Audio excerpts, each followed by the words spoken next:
सत्य वचन, अमर वचन, जीवित वचन, दिव्य वचन, सत्य वचन, अमर वचन, जीवित वचन। साई दा बामा बनी दा बामा बगरे रे सा नी रे सा नी रे सा नी रे सा नी रे सा। दिव्य वचन, सत्य वचन, अमर वचन, जीवित वचन, दिव्य वचन, दिव्य वचन।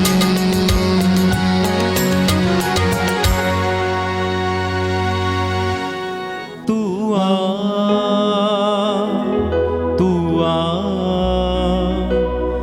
रूहे पाक खुदावंद आ।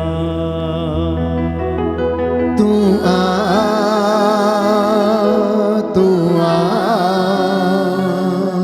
रूहे पाक खुदावंद आ।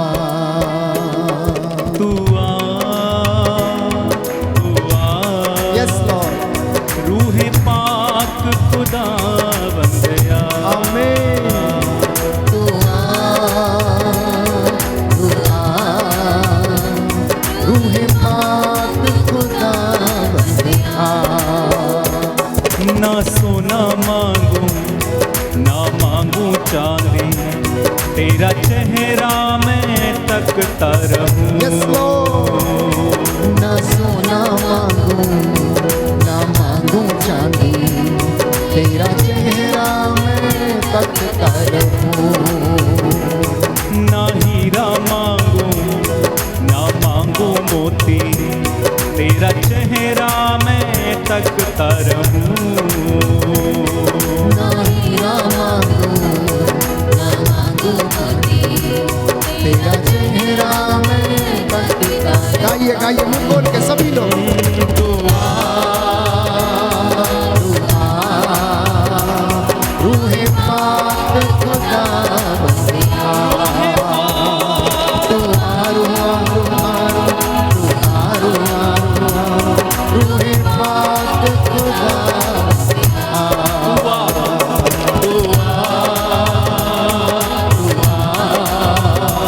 रूहे पाक खुदावंद आ। ऐ बाप तू जाहिर हो, जलाल में जाहिर हो। ऐ बाप तू जाहिर हो, जलाल में जाहिर हो। ऐ बाप तू जाहिर हो, जलाल में जाहिर हो। ऐ बाप तू जाहिर हो, जलाल में जाहिर हो। मेरा चेहरा मेरा चेहरा मेरा चेहरा मनोवर हो। ना सोना मांगू ना मांगू मोती, तेरा चेहरा मैं तकता रहूं। ना हीरा मांगू ना मांगू मोती, तेरा चेहरा मैं तकता रहूं। दुआ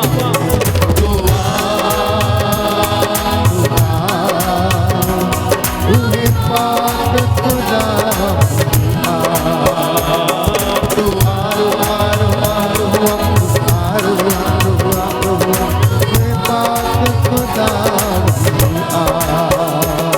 रब उल अफ़वाज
रूहे पाक खुदा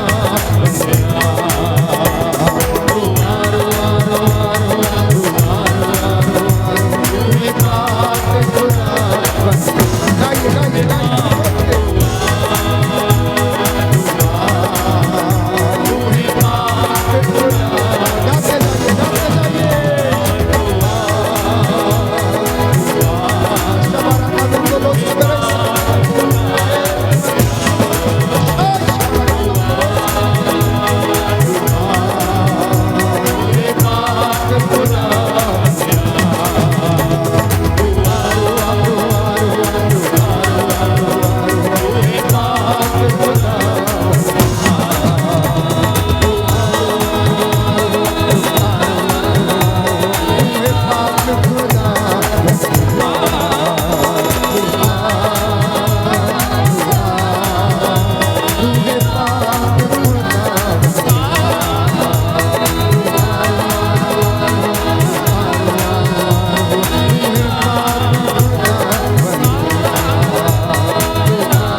रूहे पाक खुदा गाते जाइए रूहे पाक खुदा बंदिया ओ रूहे पाक खुदा बंदिया ओ रूहे पाक खुदा बंदिया। दोनों हाथों को सीने पर लगाएं, महसूस करें। संत पौलुस ने कहा, क्या तुम नहीं जानते कि तुम्हारा हृदय ईश्वर का मंदिर है? अपने आप से पूछें कि क्या मेरा हृदय ईश्वर का मंदिर है या फिर शैतान का कारखाना है जहां से गंदे विचार निकलते हैं। अगर ऐसा है तो आज निर्णय कर लेना, खतना कर लेना अपने हृदय का, खतना कर लेना अपने विचारों का, खतना कर लेना अपनी बुरी दृष्टि का, खतना कर लेना अपनी बुरी श्रवण शक्ति का, खतना कर लेना अपनी जुबान का, जिसमें से ढिठाई के शब्द निकलते हैं, जिसमें से बुराई के शब्द निकलते हैं, जिसमें से क्रोध के भाव उमड़ आते हैं, जो तलवार के जैसे पैनी है, जो न केवल व्यक्तियों का बल्कि शरीरों का और आत्माओं का नाश कर डालती है। इसलिए प्यारे भाइयों और बहनों, इस वक्त महसूस करना, पवित्र आत्मा आपके बीच में है। उत्तम वरदानों की अभिलाषा करना और कहना कि प्रभु मैं आज निर्णय करता हूँ, मैं आपकी सेवा करूँगा, मैं अपने टेढ़े मेढ़े रास्ते सीधे करूँगा। प्रभु मैं वादा करता हूँ कि मैं तेरे साथ रहूँगा। प्रभु मैं वादा करता हूँ कि मैं बदल रहा हूँ, मैं बदलूँगा आपके लिए। आपका वचन आज मुझे 100 गुना फल प्रदान करे, मेरी आत्मा को चंगा करे, मेरे हृदय को शुद्ध करे, मेरे बच्चों के जीवन में आशीर्वाद प्रदान करे। आज प्यारे भाई और बहनों, उद्धार का दिन है, आज आपकी चंगाई का दिन है, आज आपके अभिषेक का दिन है। इस वक्त प्रभु से जुड़कर अपने आप को आत्मिक रूप से चार्ज करने का ये समय है। सप्ताह के आखिरी दिन के ये 3 घंटे रविवार ये सत्संग आपके लिए पूरे सप्ताह की एनर्जी है, ऊर्जा है, जिसके द्वारा वो आपको चलाएगा, आपको शैतान की युक्तियों का सामना करने में सामर्थ्य करेगा। इन वचनों को ग्रहण करना। बोलिए आमीन। Hallelujah, hallelujah, hallelujah, hallelujah, hallelujah. Hallelujah. आप में से मैं समझता हूँ कुछ लोग शक कर रहे हैं, तो प्रभु ये कह रहा है मलाकी के ग्रंथ अध्याय 3 पद संख्या 10 में, मैं नहीं बदलता, मैंने जो कह दिया मैंने वो कर दिया। इस बात में तुम मुझे परख कर देखो। मलाकी नबी का ग्रंथ, पुरानी व्यवस्था की आखिरी पुस्तक, पुरानी व्यवस्था की आखिरी पुस्तक मलाकी का ग्रंथ अध्याय 3 पद संख्या 10, मैं प्रभु ईश्वर कभी नहीं बदलता, तुम बदलते हो। इसमें तुम मुझे परख कर देखो कि मैं अपने बादलों को आदेश दूंगा कि वह तुम पर उन्नति की वर्षा करें, सफलता की वर्षा करें। प्यारे भाइयों और बहनों, परमेश्वर भरपूर भरपूर रूप से हमें आशीष देता है। क्या आप बदलने को तैयार हैं? Are you ready to change? क्या आप बदलने को तैयार हैं या नहीं हैं? क्या आप अपने विचारों का खतना करने को तैयार हैं या नहीं? बताइए। अंगीकार करना, मेरे से नहीं, प्रभु से अंगीकार करना। वो आपको देख रहा है, उसके कैमरे 24 आवर्स ऑन हैं, उसकी आंखें नित्य प्रतिदिन देख रही हैं। अंगीकार करना, बोलना। शैतान के सिर में दर्द होगा, मैं जानता हूँ, शैतान के सिर में दर्द होगा, क्योंकि अगर आप झूठ बोलते हैं और आज अगर आप ये नहीं कह रहे हैं कि मैं झूठ नहीं बोलूँगा या चेंज नहीं होऊंगा, तो प्यारे भाइयों और बहनों, शैतान बड़ा खुश होगा। हाँ, ये तो मेरा ही है। अगर कोई झूठ बोलता है तो संत पौलुस कहता है झूठ बोलना छोड़ दे। कोई धूम्रपान करता है तो धूम्रपान करना छोड़ दे। कोई दारू पीता है तो दारू पीना छोड़ दे। लड़ाई झगड़ा करता है, लड़ाई झगड़ा करना छोड़ दे। अन्यथा प्रकाशित वाक्य अध्याय 2 पद संख्या 5 और उससे आगे प्रभु कहता है कि तुम इस बात पर विचार करो कि तुम कितने ऊंचे स्थान से नीचे गिर गए हो, इसलिए अपना आचरण सुधारो और पहले जैसा आचरण करो, अन्यथा मैं तुम्हारे घर में आकर तुम्हारे उस दीपाधार को कहता मिटा दूंगा मैं। प्रकाशित वाक्य अध्याय 2 पद संख्या 5 एक सुंदर वचन है। कहता है कि तुम इस बात पर विचार करो कि तुम क्या थे, तुम कहाँ थे, तुम्हें कितना अनुग्रह प्रदान किया गया था। लिखा है, हम पढ़ेंगे, पद संख्या 4 से पढ़ेंगे। कहता है किंतु मुझे तुमसे एक शिकायत है कि तुमने अपना पहला धर्मो उत्साह छोड़ दिया है। प्रकाशित वाक्य नई व्यवस्था में आखिरी पुस्तक, उसका अध्याय 2 पद संख्या 4 से मैं पढ़ रहा हूं। कहता है कि मुझे तुमसे शिकायत है कि तुमने अपना पहले जैसा धर्मो उत्साह छोड़ दिया है। इस पर तुम विचार करो कि तुम कितने ऊंचे स्थान से गिरे हो। पश्चाताप करो और पहले जैसा आचरण करो, नहीं तो मैं तुम्हारे पास आकर तुम्हारा दीपाधार उसके स्थान पर से हटा दूंगा। फिर भी तुम में यह अच्छाई है कि तुम मेरी तरह निकोलाइयों के कर्मों से घृणा करते हो। जिसके कान हो वह सुन ले कि आत्मा कलीसियाओं से क्या कहता है। कहता है मैं विजयी को उस जीवन वृक्ष का फल खिलाऊंगा जो ईश्वर की स्वर्ग वाटिका के बीच में है, जो अमर जीवन का जो फल है, अमर जीवन का फल है। प्यारे भाइयों और बहनों, परमेश्वर की संगति में निवास करना, उसके दाहिने बैठना, उसके स्वर्गदूतों की संगति में उस जगह पर रहना जहां पर ना तो रात होती है ना दिन है, जहां के चौक और दीवारें प्यारे भाइयों और बहनों सोने और चांदी के हैं, जैसा कि हम विश्वास करते हैं, उस जगह पर प्रभु कहता है मैं वो आशीर्वाद तुम्हें प्रदान करूंगा। इसलिए आज जो अंगीकार नहीं कर रहे हैं, प्रभु कहता है मुझे तुमसे शिकायत है। संत पौलुस कहता है या तो ठंडे हो जाओ या फिर गर्म हो जाओ, गुनगुने मत बनो, क्योंकि कुनकुने को व्यक्ति मुंह में डालकर कुल्ला करके बाहर फेंक देता है।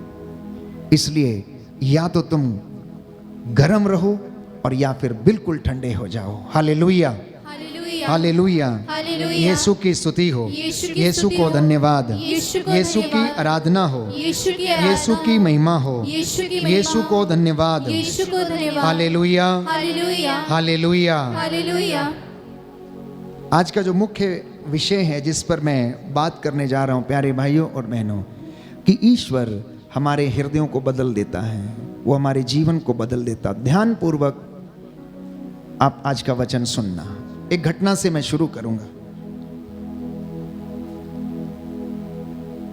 यीशु मसीह ने इस दुनिया में आकर सबसे पहला जो कार्य किया वो ये था, लोगों को उन्होंने आग्रह किया कि स्वर्ग का राज्य निकट आ गया है, इसलिए तुम पश्चाताप करो। इस वचन के द्वारा उन्होंने अपनी सेवकाई की शुरुआत की। काना के विवाह में उन्होंने पहला चमत्कार दिखाया। 40 दिन 40 रात उन्होंने उपवास और प्रार्थना में रहकर शैतान की धूर्तता का सामना किया और वचन के द्वारा उसे हराया। शैतान को हराने का एकमात्र रास्ता है प्यारे भाइयों और बहनों परमेश्वर का वचन, और वो उसी से डरता है, बाकी किसी से नहीं डरता है, बाकी किसी से नहीं डरता है। और इतना याद रखना कि वो अपने विरुद्ध कभी विद्रोह नहीं करता है, अपने विरुद्ध कभी भी विद्रोह नहीं करता है।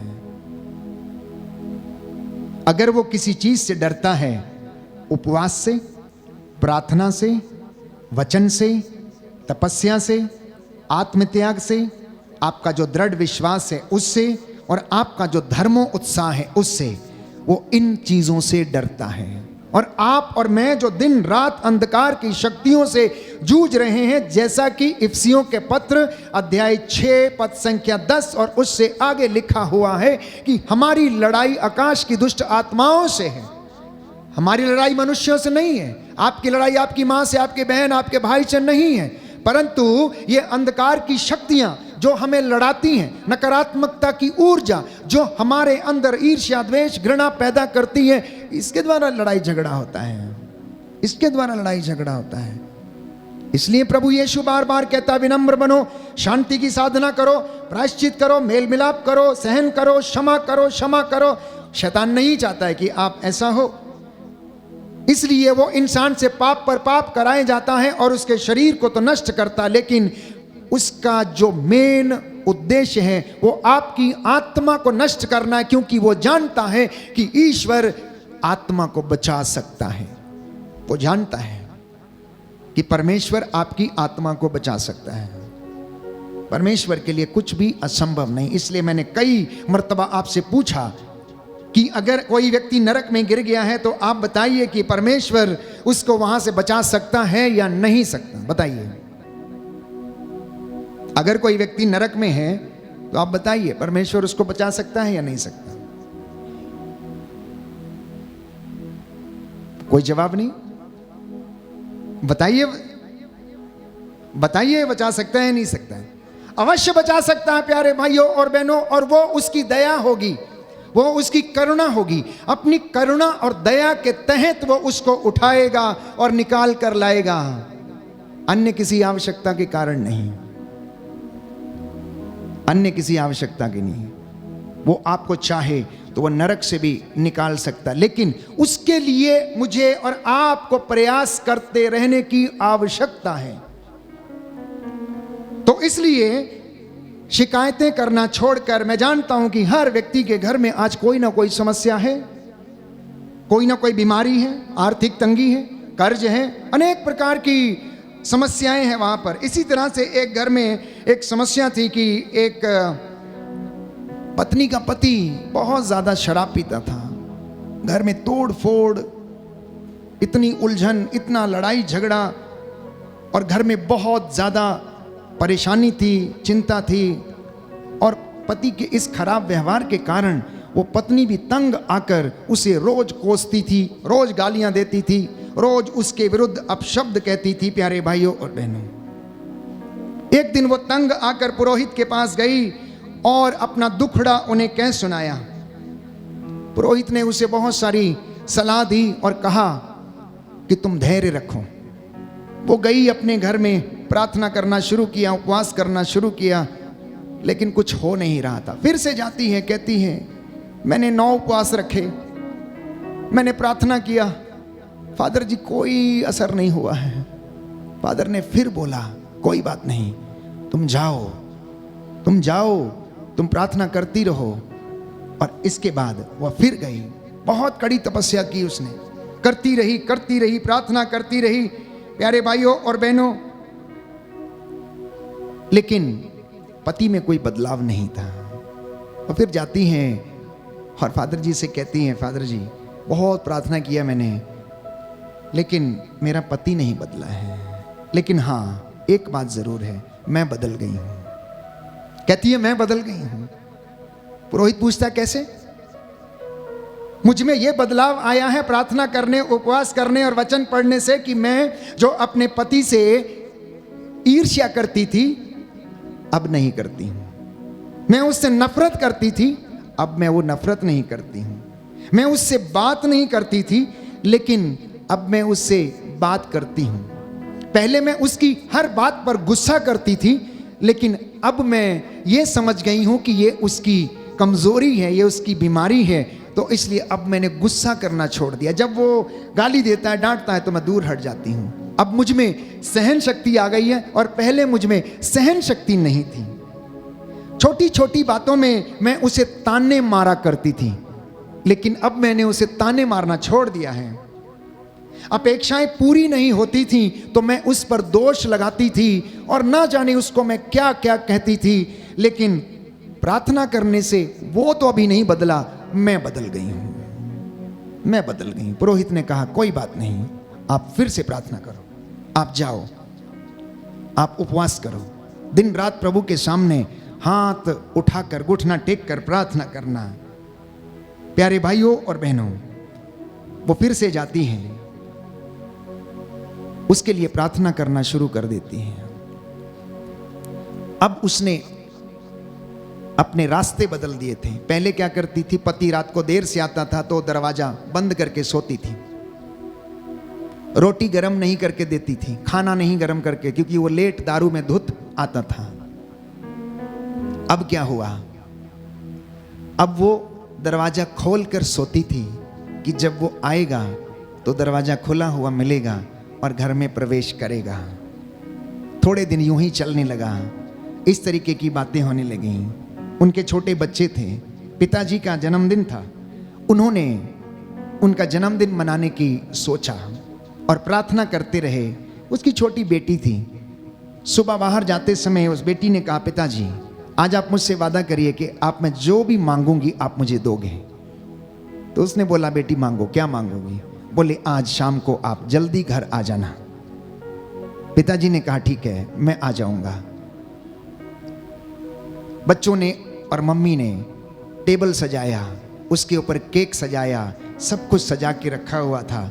लेकिन जब वो लौटा तो प्यारे भाइयों और बहनों, उसकी वही हालत, नशे में धुत, नशे में धुत। और ये लोग टेबल सजा के बैठे हुए थे, केक काटने की अवस्था में ही नहीं था। कुछ दिन फिर बीत गए प्यारे भाइयों और बहनों, और ऐसा ही होने लग गया। और एक दिन जब उसकी पत्नी उसका इंतजार कर रही थी और वो सोई नहीं थी, तो उस दिन वो अंदर आता है और आकर बैठता है और उसकी पत्नी उठती है। पहले वो सोई रहती थी, खाना गरम करके देती नहीं थी। अब चूंकि प्रार्थना के कारण उसमें बदलाव आ गया, तो अब वो उठती है, खाना गरम करती है, बनाकर लेकर आती है, तो उस अपने पति को खिलाती है और देती है। लेकिन वो क्या करता है, थाली उठाकर फेंक देता है। वो थाली उठाकर फेंक देता है। पत्नी बिल्कुल टूट जाती है, निराश हो जाती है और हार के फोन करती है, फादर जी जैसा कुछ आपने कहा था मैंने सब किया, लेकिन मैं तो बदल गई हूं, वो नहीं बदला है। फादर जी ने कहा, धैर्य रखो, शैतान का ये असली और आखिरी वार है। शैतान का ये असली और आखिरी वार है, क्योंकि उसे उस घर को छोड़कर जाना है, उसे तकलीफ हो रहा है। इसलिए तुम अपनी प्रार्थना बंद नहीं करना, उसे जाना होगा। तुम उसकी धूर्तता का सामना करो। जैसा कि मैंने आपसे कहा, प्रभु का वचन संत पौलुस एफेसियों को लिखते हुए अध्याय 6 पद संख्या 10 में कहता है कि तुम विश्वास की ढाल, मुक्ति का टोप, शांति, सुसमाचार, उत्साह के जूते पहनकर आत्मा की तलवार लेकर खड़े हो जाओ, जिससे कि तुम शैतान की धूर्तता का सामना करने के लायक बन जाओ। और शांति का परमेश्वर, जो भलाई का परमेश्वर है, वो शीघ्र ही शैतान को तुम्हारे पैरों के नीचे, कदमों में डाल देगा। आज पति ने थाली उठाकर फेंक दी, लेकिन जब उसने प्रार्थना करना शुरू किया, फिर दूसरे दिन वही काम हुआ और आज फिर वो इंतजार कर रही थी। फिर उसने खाना गर्म किया, फिर उसने लाया और फिर उसने उसको खिलाया। प्यारे भाइयों और बहनों, पति अपनी पत्नी से बोलता है कि मैं अपनी कल की हरकत के लिए बड़ा शर्मिंदा हूँ। मैंने जिंदगी भर तुम्हें दुख दिया है और तुम मेरे साथ नेकी करती आई हो। मैं दारू में धुत आता हूँ, तोड़ फोड़ करता हूँ। क्या तुम्हें जरा सा भी डर नहीं लगता? क्या तुम जरा सा भी परेशान नहीं होता? मैंने तुम्हें बड़ा परेशान किया है, इसलिए मुझे माफ कर दो। उसकी पत्नी ने कहा कि हम दोनों किसी साधना में चलते हैं, चंगाई प्रार्थना में चलते हैं। उसने कहा, हाँ मुझे ले चलो, मैं इस जिंदगी से तंग आ गया हूं, मैं इस चीज से बहुत छुटकारा पाना चाहता हूं, लेकिन मैं निकल नहीं पाता हूं। मैं कोशिश करता हूं, सुबह को सोच के जाता हूं ना पीऊं, लेकिन मैं शाम को पी के घर लौटता हूं। तुम मुझे ऐसी जगह पर लेकर चलो। प्यारे भाइयों और बहनों, आप विश्वास कीजिए कि वे लोग साधना में गए, अंगीकार किया, प्रायश्चित किया और प्रभु ने उनका जीवन बदल दिया। आप में से बहुत सारे घरों की यही कहानियां हैं, बहुत सारे लोगों की यही कहानियां। इसलिए हिम्मत रखना, क्योंकि जितनी प्रार्थना आप ज्यादा करेंगे, जितने प्रार्थना के दांव आप चलाएंगे, उससे डबल शैतान अपने दांव चलाकर आपको गिराने की कोशिश करेगा। क्योंकि ऐसा समझिए जैसे कि दो पहलवान अखाड़े में कुश्ती के लिए उतरते हैं, दांव पेंच लगाते हैं, वैसे ही शैतान भी ईश्वर के लोगों के साथ इसी तरीके से दांव पेंच लगाता है और हमें बर्बाद करने के लिए तैयार रहता है। इसलिए अपना हृदय आप लोग परमेश्वर को देना, अपना हृदय आप परमेश्वर को देना प्यारे भाइयों और बहनों, और उसके क्रूस को देखना, उसके क्रूस को देखना, आत्मत्याग करना। उपवास प्रार्थना में प्यारे भाइयों और बहनों वो सामर्थ्य है जो आपको शैतानी बंधनों से लड़ने के लिए आपको सामर्थ्य प्रदान करता है। बोलिए आमीन, आमीन, हालेलुया, हालेलुया। यीशु की स्तुति हो, यीशु की स्तुति यीशु हो, को धन्यवाद, यीशु को धन्यवाद, यीशु की आराधना हो, यीशु की आराधना यीशु की हो, महिमा हो, यीशु की महिमा यीशु हो, को धन्यवाद, यीशु को धन्यवाद, हालेलुया, हालेलुया, हालेलुया। हालेलुया। तो मैंने कहा यीशु ने वचन के द्वारा शैतान को हराया, और दूसरा मौत पे फतह यीशु ने क्रूस के ऊपर चढ़कर पाया। इसके अलावा कोई दूसरा विकल्प नहीं था, इसके अलावा कोई दूसरा विकल्प नहीं था, क्योंकि शैतान के द्वारा जो सजा दी जाती थी वो सबसे घृणित मानी जाती थी, और क्रूस के ऊपर, काठ की लकड़ी के ऊपर उनको लटका के क्रूसित किया जाता था और सबसे घिनौनी सजा दी जाती थी। और अगर हम इस बात को माने तो बाइबल हमें बताती है कि शैतान हत्या करने, मारने, चुराने, नष्ट करने के लिए आता है, तो क्रूस का वो निशान जिसके ऊपर अपराधियों को लटकाया जाता था वो श्रापित माना जाता था, वो घृणित माना जाता था। और प्रभु यीशु ने उस क्रूस की लकड़ी को स्वीकार किया, उसके ऊपर अपने हाथ फैलाए, उसके ऊपर अपने शरीर को रखने को दिया, उसके ऊपर अपने पैर फैलाए, और वो मौत का निशान प्यारे भाइयों और बहनों आपके और मेरे लिए आशीष का निशान बन गया। वो मौत का निशान मेरे और आपके लिए, सारी मानव जाति के लिए आशीष का निशान बन गया, जिसे हम अपने शरीर पर अंकित करते हैं। देखने में गणितज्ञ की भाषा में धन के समान लिखता है, और धन के चिन्ह का अर्थ क्या आप सभी लोग जानते हैं, सबने मैथ्स पढ़ा है। धन का चिन्ह जोड़ने का काम करता है, माइनस करने का चिन्ह घटाने का काम करता है। यीशु आपकी जिंदगियों में माइनस बुराइयों को करता है, पापों को करता है, और प्लस आशीषों को करता है, वरदानों को करता है। इसलिए प्यारे भाइयों और बहनों, बाइबल कहती है अफेसियों के पत्र अध्याय 1 पद संख्या 3 से 6 में कि यह ईश्वर के द्वारा पूर्व निर्धारित योजना थी, ये ईश्वर के द्वारा पूर्व निर्धारित योजना थी कि ईसा अपना रक्त बहाए और मेरे और आपके और सारी मानव जाति के पापों के लिए प्रायश्चित करे, जिससे कि दुनिया उद्धार पाए, मैं और आप उद्धार पाएं।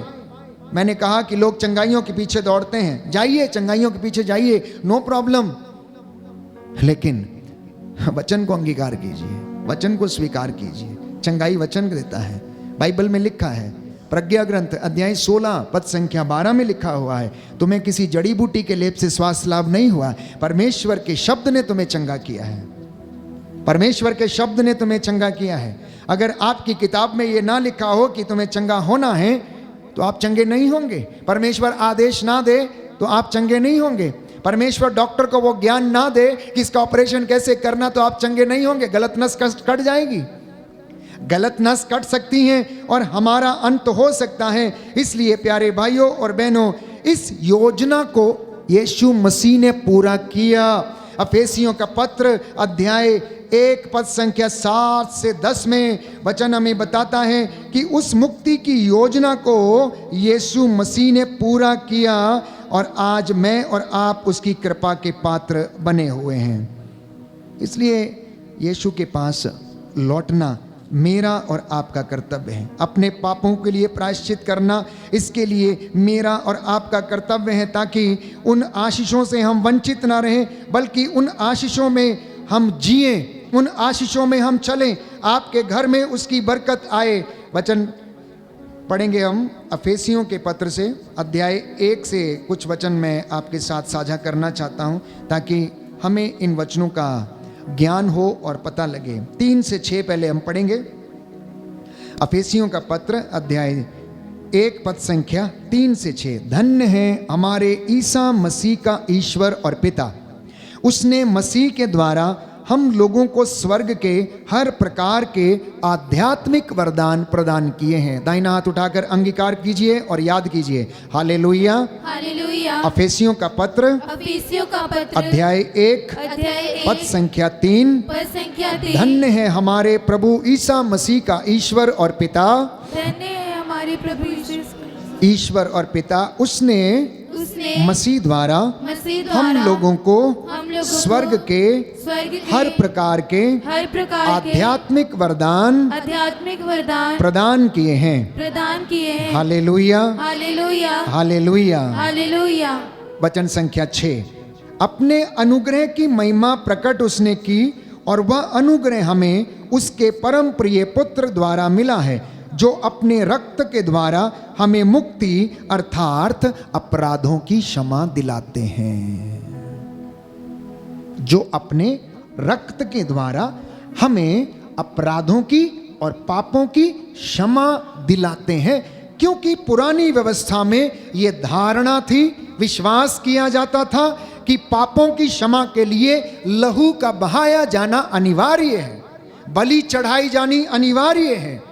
उस रीति को, उस प्रथा को यीशु ने समाप्त कर एक निर्दोष बलि, पवित्र रक्त की बलि को अर्पित किया। जानवरों का रक्त, सांडों, मेढ़ों और बकरों का रक्त जिनमें जीवन नहीं है, वो आपके और इंसान के पापों को नहीं हर सकता। अगर बकरों, सांडों, मेढ़ों के रक्त में जीवन होता तो वो रक्त आपकी और मेरी नसों में इस्तेमाल किया जा सकता था। क्योंकि उनमें जीवन नहीं है, इसलिए प्रियजनों, उसके द्वारा पाप क्षमा नहीं हो सकता। अब इंसान का जीवन, इंसान का रक्त दूसरे को जीवन दे सकता है, लेकिन वो पापों को नहीं हर सकता, क्योंकि सबने पाप किया है और सब ईश्वर की महिमा से वंचित हैं। रोमियो का पत्र अध्याय 3 पद संख्या 23। केवल एक व्यक्ति यीशु मसीह, जो पवित्र आत्मा से उत्पन्न है, बनाया नहीं गया। सुनिए, बनाई गई चीज जो है हाथ की कृति है, लेकिन जो उत्पन्न हुई है परमेश्वर की इच्छा से है। और जो ईश्वर की इच्छा से पवित्र आत्मा के द्वारा उत्पन्न हुई है, प्यारे भाइयों और बहनों, वो पवित्र हैं, उसमें जीवन है, वो पापों को हर सकती है, वो जीवन दे सकती है। और संत पौलुस कहता है, ईसा ने अपने रक्त के द्वारा हमें मुक्ति दिलाई, अपराधों की क्षमा दिलाई, हमारे पापों की क्षमा दिलाई। बोलिए आमीन, आमीन, हालेलुया। हालेलुया। अफेसियों के अध्याय 1 पद संख्या 13 और 14 को भी हम पढ़ेंगे और इसे याद करेंगे। 13 और 14, पद संख्या 13 और 14। आप लोगों ने भी सत्य का वचन, अपनी मुक्ति का सुसमाचार सुनने के बाद मसीह में विश्वास किया है और आप पर उस पवित्र आत्मा की मोहर लग गई जिसकी प्रतिज्ञा की गई थी। वह हमारी विरासत का आश्वासन है और ईश्वर की प्रजा की मुक्ति की तैयारी है, जिससे कि उसकी मुक्ति और स्तुति हो। कहता है ये आपको पहले मालूम नहीं था, आपने भी पहले वचन सुना, उसमें विश्वास किया और तब आपने उस मुक्ति को अपनाया और धारण किया है। क्योंकि सुनने से विश्वास उत्पन्न होता है और जो सुना जाता है वो ईश्वर का वचन है और ईश्वर का वचन, मैंने कहा, चंगा करता है। इसलिए प्रभु यीशु मसीह के उस क्रूस की ओर देखना कि वो मानव जाति के पापों का बोझ लिए कंधों पर चला जा रहा था, ठोकरें खा रहा था, गिर रहा था। क्या जरूरत थी उसे? क्या जरूरत थी? इतने नबी आए, इतने महात्मा हुए, इतने संत हुए, सब कुछ हुए, किसी की शहादत से लोगों को शिफा नहीं मिली। कैथोलिक कलीसिया में सैकड़ों हजारों की संख्या में संत हैं। पवित्र बाइबल में, पुरानी व्यवस्था में, प्यारे भाई और बहनों, ना जाने कितने प्रॉफिट्स हैं। प्रेरितों ने कितनी शहादत दी, यीशु के चेलों ने शहादत दी, अपने सिर कलम करवा दिए। उनकी शहादत से, प्यारे भाई और बहनों, हमें मुक्ति नहीं मिली।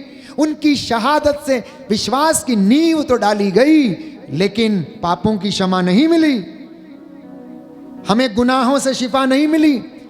एक व्यक्ति के कुर्बानी से और ईसा मसीह की कुर्बानी से मुझे और आपको शिफा मिली और स्वर्ग में हमारे लिए जगह मिली और हमारे पापों का से हमारा उद्धार हुआ और मुक्ति के दरवाजे हमारे लिए खुल गए, स्वर्ग के दरवाजे हमारे लिए खुल गए। अब निर्णय आपको करना है कि आप संकरे द्वार से होकर जाना चाहते हैं या चौड़े द्वार से होकर जाने चाहते हैं। क्योंकि संकरा है वो द्वार जो मुक्ति की ओर लेकर जाता है, चौड़ा है वो द्वार जो विनाश की ओर लेकर जाता है। संकरे और चौड़े का मतलब यही है कि जो व्यक्ति त्याग करता, तपस्या करता, प्रार्थना करता, उपवास करता है, दिन भर अपनी जिंदगी को प्रभु को कुर्बान करता, जुड़ा रहता है, वो संकरे मार्ग से होकर प्रवेश करता है। लेकिन जो ऐशो आराम की जिंदगी जीते हैं, हर प्रकार की जिंदगी जीते हैं, उनके लिए विनाश के मार्ग, प्यारे भाइयों और बहनों, खुले हुए हैं। इसलिए प्रभु कि क्रूस के ऊपर मनन चिंतन अवश्य करना, उपवास प्रार्थना अपने जीवन से कभी नहीं हटाना। यदि आप इन सब तमाम बुराइयों से, नशे से, ड्रग्स से, गंदी आदतों से लड़ना चाहते हैं, जिस तरह के अय्यूब अपने बच्चों के लिए प्रार्थना करता, दिन में सुबह उठकर बलिदान अर्पित किया जाता था, प्यारे भाई और बहनों, उसी तरह से विश्वासियों को भी अपने बच्चों के लिए प्रार्थना करने की आवश्यकता है। तो पवित्र क्रूस ये संहिता का केंद्र है, ये मुक्ति का निशान है, ये मुक्ति का केंद्र है। मसीहों के लिए ये एक, प्यारे भाइयों और बहनों, ऐसी चीज है कि यदि आप इसे गले लगाएंगे, क्रूस को गले लगाना मतलब यीशु मसीह को गले लगाना, क्रूस की ओर देखना मतलब उसके घावों पर मनन चिंतन करना, क्रूस की ओर देखना मतलब वहां से प्रेम की धारा बह निकली, क्रूस की ओर देखना जो खून वहां से बहा मेरे और आपके पापों की शिफा के लिए था। इसलिए एक सुंदर गीत हम गाते हैं, जो क्रूस से लहू बहा वो मेरे और आपके पापों की शिफा के लिए था। वो उतना काफ़ी है। इस गीत को हम गाएंगे, मेरे साथ इस गीत को गाना। भाई इस वक्त हमारी अगुवाई करेंगे और जरा ध्यान करना, प्रभु की कलवरी को याद करना। प्यारे भाइयों और बहनों, ये जो आप अभी देख रहे हैं, बैठे हैं, सुन रहे हैं, जो बहुत बहुत बड़ी कलीसियाओं में आप प्रचारकों को सुनते हैं, प्यारे भाइयों और बहनों, यीशु मसीह को याद करना, जरा देखना, उसके 5 घावों पर मनन चिंतन करना कि अकेला व्यक्ति, एकमात्र व्यक्ति जो मेरी और आपकी मुक्ति का कारण बन गया, जिसकी वजह से हम, आप और मैं यहाँ पर बैठे हैं, उसके नाम पर चलना, उठना, बोलना और उसको धारण करना, ये कितना महत्वपूर्ण है। इसलिए याद रखना, जो पाप हम पढ़ते हैं उत्पत्ति के 3 अध्याय में, जो शुरू हुआ था वो उसको खत्म होना अनिवार्य था। उत्पत्ति के 3 ग्रंथ में हम पढ़ते हैं कि जो पाप आदम और हवा ने किया उसको समाप्त होना अनिवार्य था। आज्ञा का उल्लंघन उत्पत्ति में शुरू हुआ, लेकिन यीशु के आने के बाद वो आज्ञा का उल्लंघन पूरा किया गया। ईश्वर की आज्ञा का पालन हुआ और उसके द्वारा इस संसार में मुक्ति आई। क्रूस पर नया आदम अपना प्राण न्यौछावर करता है, मौत पर फतह हासिल करता है और शैतान को हराता है। इसलिए अब ध्यान से सुनना ये 4 बातें कि ज्ञान ना तो क्रूस के आगे है और ना क्रूस के पीछे है, ज्ञान ना तो क्रूस के नीचे है और ना तो क्रूस के ऊपर है। दूसरे शब्दों में मुक्ति ना तो क्रूस के आगे, ना पीछे, ना दाएं, ना बाएं, ना ऊपर, ना नीचे, बल्कि क्रूस में निहित है, उसके अंदर निहित है। जब तक आप उसके अंदर घुसकर नहीं देखेंगे, उसकी बातों पर अमल नहीं करेंगे, वो मुक्ति आप नहीं पाएंगे, जितना मर्जी आप काम कर लीजिए। बाइबल 3 बातें बताती है। धर्मी अपनी धार्मिकता का पुरस्कार पाएगा, सेवा करने वाला अपनी सेवा का पुरस्कार पाएगा, विश्वासी अपने विश्वास का पुरस्कार पाएगा, लेकिन जो अपने वस्त्र मेमने के रक्त में धोते हैं वो उस राज्य के अधिकारी होंगे। आइए हम इस गीत को गाकर अंगीकार करें। जो क्रूस से लहू बहा मेरे और आपके पापों की शिफा के लिए था।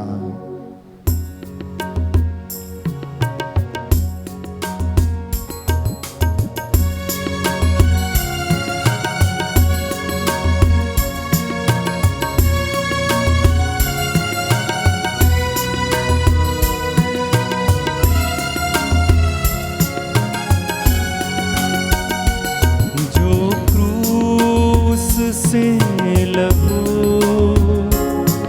बहा मेरे लिए, जो क्रूस से लहू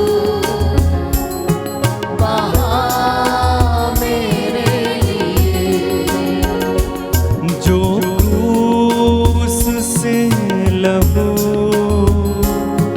बहा मेरे जो क्रूस से लहू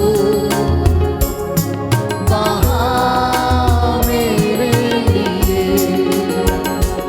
काफी है वो मेरे गुनाह धोने के लिए,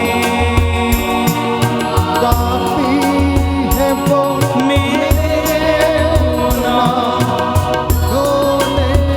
के लिए, काफी है वो मेरे गुनाह धोने के लिए, काफी है वो मेरे गुनाह धोने के लिए, जो क्रूस से लहू बहा मेरे लिए, जो क्रूस से लहू बहा मेरे लिए, दुखों को मेरे वो उठा लिया, अपराधों के कारण वो घायल हुआ, दुखों को मेरे को उठा लिया, अपराधों के कारण वो घायल हुआ, दुखों को मेरे वो उठा लिया, अपराधों के कारण वो घायल हुआ, दुखों को मेरे को उठा लिया, अपराधों के कारण वो घायल हुआ, मेरी शांति के लिए उस पर ताड़ना पड़ी, अंगीकार करिए, अंगीकार करें सभी लोग, उस पर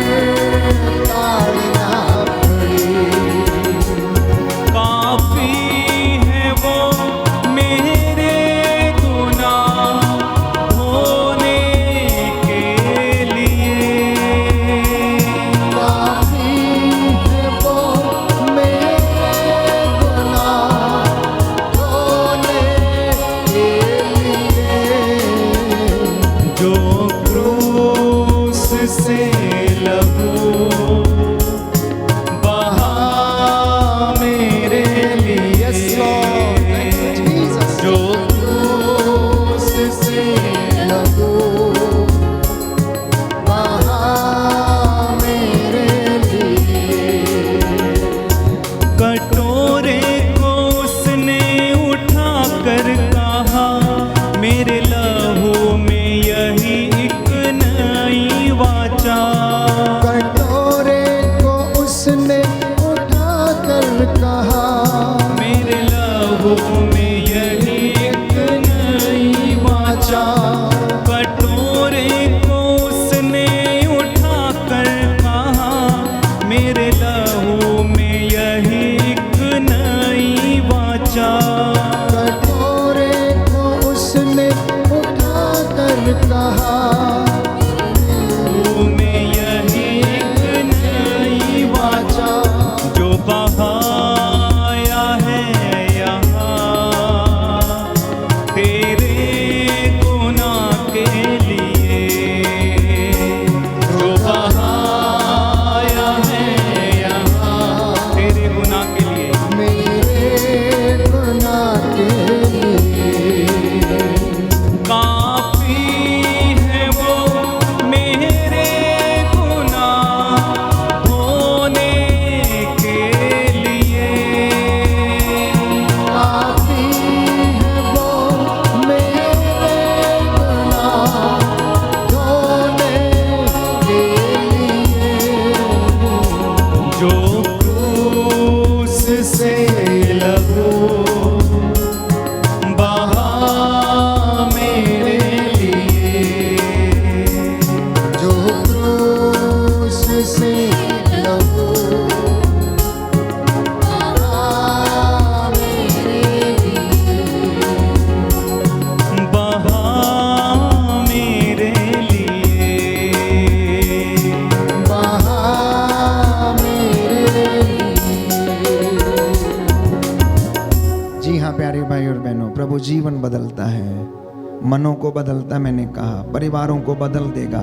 आप अपने रास्ते बदल दीजिए, आपका जीवन बदल जाएगा। मैं आपको विश्वास दिलाता हूँ, यीशु मसीह के पवित्र वसीले, उसके नाम से, उसके पवित्र 5 घावों से अपने रास्ते बदल दीजिए, आपका जीवन बदल जाएगा। आप प्रार्थना करना शुरू कर दीजिए, आप बदल जाएंगे। आप कुछ बदले हुए से लगेंगे। आप देखेंगे आपकी बोली में परिवर्तन होगा। आप देखेंगे आपके उठने बैठने में परिवर्तन होगा। आप देखेंगे भीड़ में आप अलग लिखेंगे।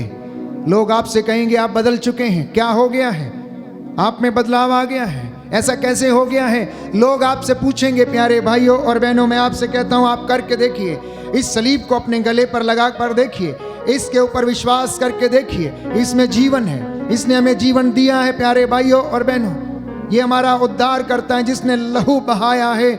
इसलिए आप विश्वास करना और आपका जीवन बदल जाएगा।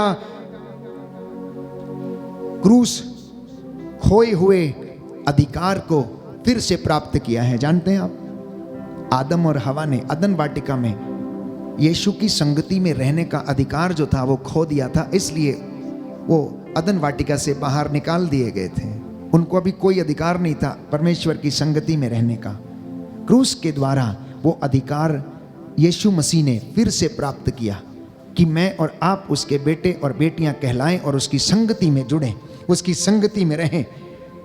उत्पत्ति ग्रंथ अध्याय 3 पद संख्या 5 में पढ़ते हैं कि आदम और हवा ने गलती के कारण, आज्ञा उल्लंघन के कारण वो अधिकार खोया था, लेकिन यीशु मसीह ने आज्ञा पालन के द्वारा उस अधिकार को फिर से प्राप्त किया है। और यीशु इस सामर्थ्य एवं अधिकार का उल्लंघन नहीं करते, क्योंकि फिलिपियों के पत्र अध्याय 2 पद संख्या 5 से 6 में लिखा है, हालांकि वो ईश्वर था लेकिन उसने ईश्वर से बराबरी नहीं की। उसने अपने आप को ईश्वर से बराबरी नहीं की। उसने ये कहा, मैंने जो कुछ अपने पिता से सुना वो मैंने तुम्हें बताया। मुझे जो पिता करने के लिए कहता मैं वो करता हूं। उसने कभी भी अपने पिता की आज्ञा का उल्लंघन नहीं किया। और बाइबल कहती है फिलिपियों के पत्र अध्याय 2 पद संख्या 9 से 11 में कि ईश्वर ने उसकी इस आज्ञा पालन का पुरस्कार ये दिया कि उसे सब नामों में सर्वश्रेष्ठ नाम दिया। इसलिए उस नाम के आगे हर एक घुटना झुकेगा, हर एक जुबान बोलेगी कि ईसा ही प्रभु है, वही उद्धार करता है। आप अपने घर में जाकर जोर से बोल देना प्यारे भाइयों और बहनों, शैतान को आग लगेगी, कांप उठेगा और उसे जाना होगा। अंगीकार करने में इतना सामर्थ्य है, क्योंकि जो अंगीकार करेगा बाइबल कहती है उद्धार पाएगा। यदि कोई मुख से बोलेगा, हृदय से स्वीकार करेगा कि ईसा मसीह जिंदा है, ईश्वर ने मृतकों में से उसे जिलाया है और वो जीवंत ईश्वर का पुत्र है, वो उद्धार करता है जो आने वाला था, तो वो बचेगा और उसका घराना भी बचाया जाएगा। इसलिए मैंने कहा चंगाइयों के पीछे जब आप जाते हैं तो वो आपके टेम्पररी चंगाई होती है। फॉर एग्जाम्पल, यदि आप डॉक्टर के पास जाते हैं, आपको अगर किडनी का रोग है तो किडनी वाले डॉक्टर के पास जाएंगे, अगर हृदय का रोग है तो हृदय वाले डॉक्टर के पास जाएंगे। जाते हैं नहीं जाते हैं? गैस्ट्राइटिस की प्रॉब्लम है तो गैस्ट्रोएंटरोलॉजिस्ट के पास जाएंगे। अब बीमारी आत्मा की है तो किसके पास जाना है? बीमारी आत्मा की, आत्मा अंधकार में है तो किसके पास जाना है? किसके पास जाना है? जी हाँ, डॉक्टर्स आपके शरीर को चंगा कर सकते हैं, वो भी अगर ईश्वर की इच्छा हो तब, अन्यथा नहीं। करोड़ों रुपया आपकी जान नहीं बचा सकता है, लेकिन आपकी आत्मा को चंगा करने वाला एकमात्र ईश्वर यीशु मसीह। प्यारे भाइयों और बहनों, जो हमारी आत्माओं का उद्धार करता है, वो आत्मा को बचा सकता है। इसलिए मैंने कई मर्तबा कहा कि कुछ लोग जो अंधकार में रहते हैं, जिनका ज़मीर मन चुका है, जिसका अंतःकरण मर चुका है, वो आध्यात्मिक अंधकार में है, जिनका कॉन्शियंस डेड है, जिन्हें मार काट से फर्क नहीं पड़ता है, जो गले रेत देते हैं, जो वहशी हो जाते हैं, एक ही शरीर के ऊपर 50 या 100 चाकू का वार करते हैं, उनका कॉन्शियंस डेड है, उनका ज़मीर मरा हुआ है, उनकी आत्मा मर चुकी है। और ऐसी आत्माओं को प्यारे भाइयों और बहनों प्रभु उद्धार करना चाहता, इसलिए कहता प्रायश्चित करो, ईश्वर के पास लौट कर चले आओ। तुमने अपना पहले जैसा उत्साह खो दिया है, तुम मेरे पास लौटो, अन्यथा मैं तुम्हारे पास आकर तुम्हारा दीपाधार हटा दूंगा। तुम या तो गर्म हो जाओ या ठंडे हो जाओ। जानते हैं, ये क्रूस एक नई व्यवस्था का आरंभ है, ये क्रूस एक नए जीवन का आरंभ है। जैसा मैंने तुम्हारे साथ किया वैसा तुम भी करो, जैसा मैंने क्षमा किया वैसे तुम भी एक दूसरे को क्षमा करो। ये एक नया जीवन था। पूरी संहिता को सार प्यारे भाइयों और बहनों उन्होंने 2 आज्ञाओं में समेट के रख दिया। 2.5 अक्षर का वो शब्द प्रेम में उन्होंने उसे समेट के रख दिया। तो यह क्रूस एक नए विधान की शुरुआत थी। अंतिम ब्यालू में यीशु ने प्यारे भाइयों और बहनों मौत को, नए विधान को स्थापित किया। अपनी मौत को उसने कुर्बानी देकर उसने नए विधान का उन्होंने आरंभ किया। इसलिए मसीहों, प्यारे भाइयों और बहनों, दुख और कष्ट में आप प्रभु के इन वचनों को याद करें, उन पर मनन चिंतन करें, क्योंकि क्रूस ने पाप और मृत्यु के ऊपर विजय पाई है। क्रूस के द्वारा हमारे सारे कर्ज चुका दिए गए। अगर आप पढ़ेंगे वचन कलोसियों का पत्र अध्याय 2 पद संख्या 14, यदि आपके पास बाइबल है तो खोल के पढ़ लें, अन्यथा आप नोट कर लें और घर जाकर पढ़ें और इस वचन को सीखें, इस शिक्षा को ग्रहण करें। कलोसियों का पत्र अध्याय 2 पद संख्या 14 कि क्रूस के द्वारा आपके सभी कर्ज चुका दिए गए हैं। बोलिए आमीन, आमीन, हालेलुया, हालेलुया। हे प्रभु यीशु, हे प्रभु यीशु, आपकी इस कुर्बानी के लिए आपकी इस कुर्बानी मैं के लिए धन्यवाद करता हूँ, मैं धन्यवाद करता आपकी हूँ, आराधना करता हूँ। आपकी आराधना करता हूँ। Hallelujah, hallelujah, hallelujah, hallelujah. तो ये इतना महत्वपूर्ण है। इसके द्वारा आपके पापों का कर्ज अदा किया गया। एक और वचन मैं आपको बताऊंगा बाइबल से, 1 पेतरुस अध्याय 2 पद संख्या 24। पेतरुस का पहला पत्र अध्याय 2 पद संख्या 24 कि क्रूस पर यीशु ने हमारे पापों की क्षमा दिलाई और मूल्य अदा किया, अपना रक्त बहाकर आपको और मुझे खरीदा और मोहर लगाई। जितने लोग उसका नाम जानते हैं उनके ऊपर वो मोहर लग चुकी है। अब आपके ऊपर दासता का कोई अधिकार नहीं है, आपके ऊपर शैतानी आत्माओं का कोई अधिकार नहीं है। अगर आप उन आत्माओं को अपने आप को समर्पित करते हैं तो वो आपके ऊपर अधिकार लेंगी। ये शिक्षा, ये मुक्ति, ये उद्धार हमें इस पावन क्रूस के द्वारा मिला है।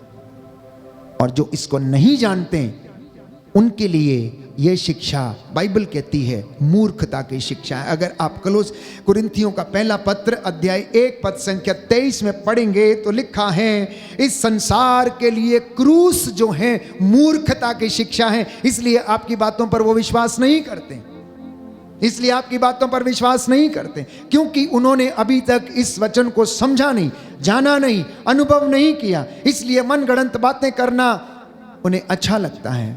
क्रूस की शिक्षा उनके लिए मूर्खता की शिक्षा है। इस क्रूस के द्वारा शांति स्थापित की गई। ये क्रूस एकता लेकर आया। ये क्रूस जीवन में जोड़ता है, घटाता कुछ नहीं है। अगर है कोई ऐसा व्यक्ति आप में से जिसके जीवन में से कुछ घटा दिया हो इसने, कोई है तो मुझे बताइए। कोई एक व्यक्ति ऐसा अंगीकार अगर करता है कि मेरे जीवन में क्रूस जब से मैंने लिया है घटा ही है, जुड़ा कुछ नहीं है, कोई एक व्यक्ति ऐसा है तो खड़ा होकर बताए। प्यारे भाई और बहनों, जितनों ने इसे अपनाया उन्होंने अपने जीवन में महिमा देखी है। ईश्वर के राज्य में देर अवश्य है, अंधेर नहीं है। वो जानता है, आपके और मेरे हृदयों की थाह लेता है। प्यारे भाई और बहनों, एक आखिरी शब्द वचन मैं आपसे कहना चाहता हूं, ध्यानपूर्वक सुनिएगा। नया विधान पुराने विधान में छिपा हुआ है। नया विधान पुराने विधान में छिपा हुआ है और पुराना विधान नए विधान में छिपा हुआ है। दोनों एक दूसरे के बिना अधूरे हैं। जो भविष्यवाणियां पुरानी व्यवस्था में ओल्ड टेस्टामेंट में की गई थीं वो नए व्यवस्था में पूरी हुई हैं, और जो बातें प्यारे भाइयों और बहनों पुराने विधान में पूरी नहीं हुई थी, यीशु ने उन्हें आकर पूरा किया है। इजराइलियों के जैसे हमारा जीवन भी मरुभूमि से होकर गुजरता है। हम भी शिकायतें करते हैं, हम भी कभी डार्कनेस से होकर गुजरते हैं, अंधकार की वैलियों से गुजरते हैं, दुख और कष्टों से हमारा सामना होता है। हम भी कभी कभी अपने अपराधों के कारण सूख जाते हैं, लेकिन सूखी हड्डियों में जान डालने वाला परमेश्वर है। आप जानते हैं एजेकियल नबी का ग्रंथ अध्याय 37 में हम पढ़ते हैं कि उस वैली में जहां पर सूखी हड्डियां थीं, परमेश्वर ने एजेकियल से कहा, एजेकियल भविष्यवाणी करो, इन्हें वचन सुनाओ, जैसा कि आज आपको ये वचन सुनाया जा रहा है। और उनके देखते ही देखते वहां पर हड्डियां आपस में जुड़ने लगी, कंकाल तैयार हो गए, स्नायु चढ़ गई, चमड़ा चढ़ गया। देखते देखते एक विशाल सेना हो गई। उसके बाद वो अर्थ समझाता है, ये इजरायली हैं जो अपने पाप के कारण सूखे हैं, बुराइयों के कारण सूख चुके हैं, इसलिए इनसे भविष्यवाणी करो, इसलिए इनसे कहो ईश्वर चाहता है कि तुम्हारा कल्याण हो, ईश्वर चाहता है कि तुम मुक्ति प्राप्त करो, ईश्वर चाहता है कि तुम शुद्ध हो जाओ। ए गूंगे बहरे अंधे लंगड़े लूलों की दुष्ट आत्माओं, निकलो और जाओ। I command you in the name of Jesus, out, यीशु के नाम पर बाहर निकलो। ये परमेश्वर का वचन है। और एजेकियल से कहा, इस वचन को सुनाओ, भविष्यवाणी करो। आप सोचेंगे कि फादर इतने जोर से बता रहे हैं, इतनी दृढ़ता से बता रहे हैं, ये होगा या नहीं होगा? तो वचन नोट करिए, मार्कुस का सुसमाचार अध्याय 16 पद संख्या 17, मुझ में विश्वास करने वाले मुझसे भी बड़े और महान काम करेंगे। आप करके देखिए, मुझ में विश्वास करने वाले मुझसे भी बड़े और महान काम करेंगे। वो अपने हाथों में सांपों को, बिच्छुओं को उठा लेंगे, विष पिएंगे, लेकिन उन्हें कोई हानि नहीं होगी। प्यारे भाइयों और बहनों, लूकस के सुसमाचार में इस बात को स्पष्ट करता है। प्रभु अध्याय 10 पद संख्या 18 में कहता है, क्योंकि मैंने शैतान को आसमान से बिजली की तरह गिरते हुए देखा है। मैंने तुम्हें सांपों, बिच्छुओं और शैतान की दुरात्मा शक्तियों पर अधिकार दिया, कुछ भी तुम्हें हानि नहीं पहुंचा सकता है। इसलिए आनंदित मत होना कि अब दूत तुम्हारे अधीन है। खुश इसलिए होना क्योंकि तुम्हारा नाम स्वर्ग की पुस्तक में लिखा गया है। बोलिए आमीन। आमीन। Hallelujah, hallelujah. हालेलुया। हालेलुया। हे प्रभु यीशु, हे प्रभु यीशु, आज का ये वचन आज का ये मेरे वचन लिए है, मेरे मेरे लिए, परिवार के लिए है, मेरे परिवार के मेरे लिए, जीवन के लिए है, मेरे जीवन के लिए, मेरे उद्धार के लिए है। मेरे उद्धार के लिए। आइए प्रभु यीशु, आइए प्रभु यीशु, मेरे परिवार में, मेरे परिवार मेरे बच्चों में, के जीवन में, मेरे बच्चों मेरी के जीवन मेहनत में, मजदूरी में मेरी मेहनत आशीर्वाद मजदूरी में प्रदान कीजिए। आशीर्वाद प्रदान हालेलुया। कीजिए। हालेलुया। हे प्रभु यीशु, हे प्रभु मेरे यीशु, घर में मेरे घर अपनी में महिमा प्रकट कीजिए। अपनी महिमा प्रकट कीजिए। हालेलुया। हालेलुया।